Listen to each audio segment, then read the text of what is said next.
Good morning. My name is P.DUTTA, roll number MEM 20017, and here is my presentation. So, question number 1, it says consider air entering a heated duct at P1 equals to 180 atmospheric pressure and T1 equals to 288 Kelvin. Ignore the effect of friction.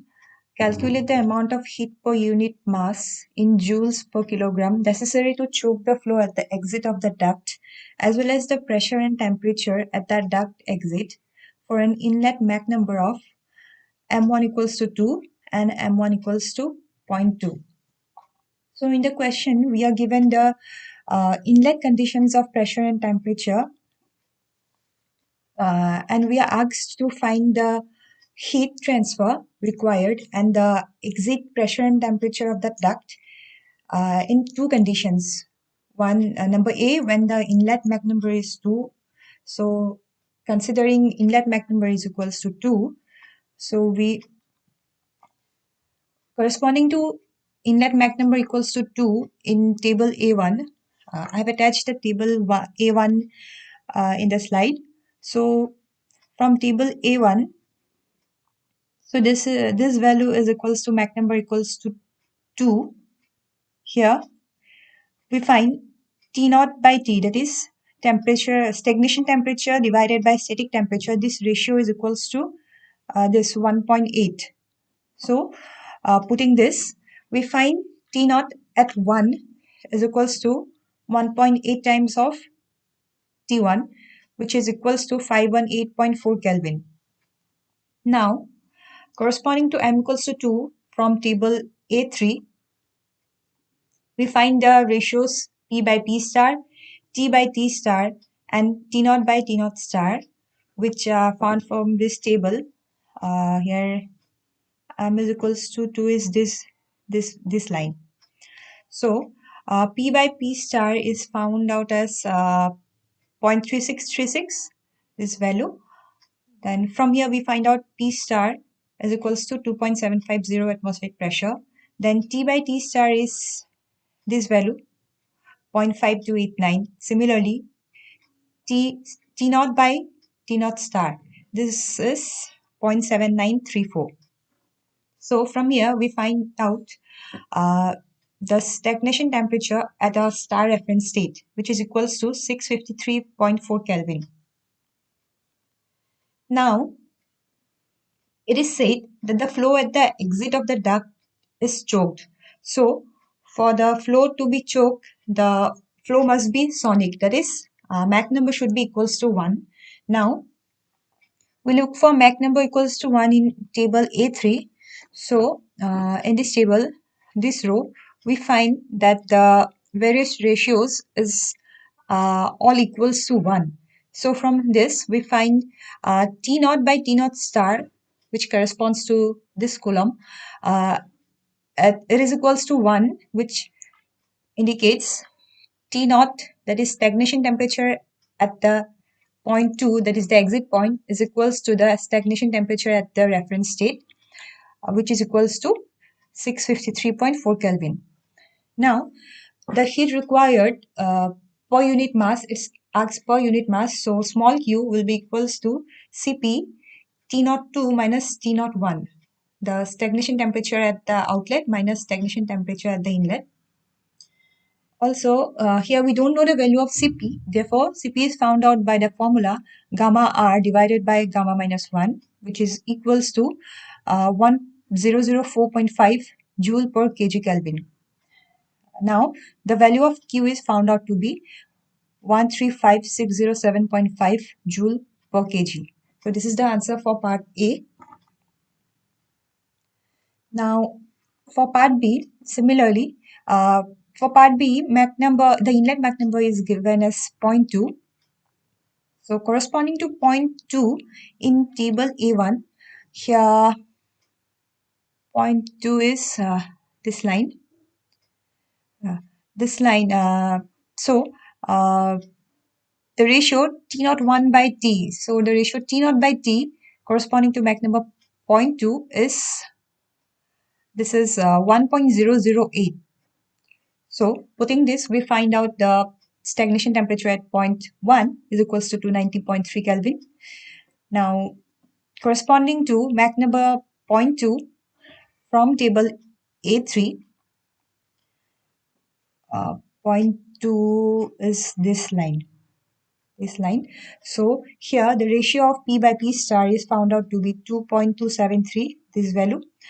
T by T star is this value 0.2066. Then T naught by T naught star is 0.1736, this value. So from here we find out the respective values. Similarly, in this case also T naught star is equals to T naught 2 because the outlet, that is the exit of the duct is sonic, that is it is choked, so it will be sonic flow. So now similarly the heat transfer will be found out as Cp T02 minus T01. In this case we find out the value of Q is 138818.55 joule per kg. So this is the answer for the second part. So this is question number 2, as can be seen in the slide. So the diagram for this question is this one. So it says that airflow, it enters a duct, and as it enters with supersonic condition M1 equals to 2.5. Then it undergoes a normal shock. It then flows through the concerned area duct, and then it flows through the converging nozzle where the area changes such that the system is choked. That is, when it flows through the nozzle, the flow gets choked. So it is asked to find out the TS diagram, M2 and M3, and 4F del X by D for the duct. Now, the given conditions are M1 equals to 2.5, P01, T01, and P4. This is given in the question. Now, the TS diagram will be this one. So, this curve, it is the curve of the Fano flow. So, as the inlet condition M1 is 2.5, it is supersonic condition. So, the lower part of the Fano curve is the supersonic condition. So, inlet 1 is in this point. So, the flow as it enters point 1, it will undergo a normal shock, and this curve is the normal shock. Then it goes to point 2 where the Mach number is subsonic. It then travels to 3, and then finally it goes to point 4, which is the choking state. Now we are asked to find the Mach number 2 and Mach number 3. So Mach number 2 and Mach number 3, from table A2, we find out that corresponding to inlet Mach number 2.5, the corresponding outlet Mach number is 0.513, is directly given in the table itself. And also the ratio of P02 by P01 is given as 0.4990. So we have found out the Mach number at point 2. Now, corresponding to table A1, in table A1 corresponding to Mach number 0.513, so we don't have the direct value for Mach number 0.513, so we have to go for interpolation. By interpolation, we find out these values. T02 by D is found out to be 1.052 and P02 by P2 is 1.1964. Similarly, from table A4 corresponding to M2 equals to 0.513, by interpolation, we again find out the respective values of these ratios. Also, we know for choking conditions, stagnation temperatures at T01 equals to T02 equals to T03. This all will be equal to 388.89 Kelvin. Now, the value of P2 can be found out by adjusting these ratios. So by calculation, we find out that P2 is equals to 1.9265 bar. Again, for P02, using this equation, P02 will be equals to P2 times of 1.1964. Therefore, P02 is found out to be 2.3 bar. Also, P star is found out from another equation which was used previously. So P star is found out to be this. Now, for calculation of M3, we have the formula for P star by P03 as the one given here. That is 2 by gamma plus 1 to the power of gamma by gamma minus 1. So from this, putting the values of the various parameters, we get P03 equals to 1.75 bar. Again, this is another formula for P03 by P02.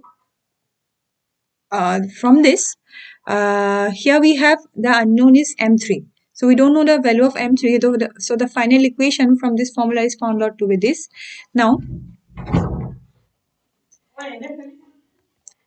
by trial and error method, what we do is we put various values of M3 in both the left hand side and the right hand side of the equation, and what we do is find out the difference of both the sides. The difference which will be very minimum is finally accepted to be the value of M3 by the trial and error method.